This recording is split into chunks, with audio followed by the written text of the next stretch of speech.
ертеде бір ақын қазаққа біткен данамын, қазаққа біткен дарамын, домбырамды қолыма алталашты шаламын.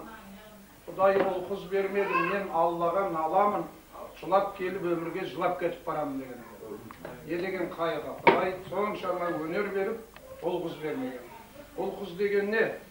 Ол қыз деген тамырың алысқа сүйрейтін, жақсы жермен араластыратын, таныстыратын, табыстыратын, ұрпақты жарыстыратын алтын көпір. Мен де кеше осы 15-іне қызымыз өттім. Баламыз деп жүргенде Алматыда қызымыз жатты.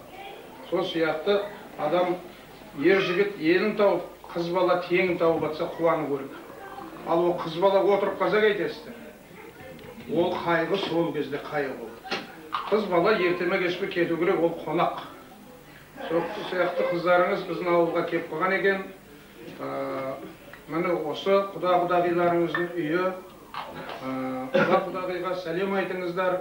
Арада жорға жүрсін, олжа жүрсін, мереке жүрсін, береке жүрсін, есіп жүрсін, тербетілген десіп жүрсін.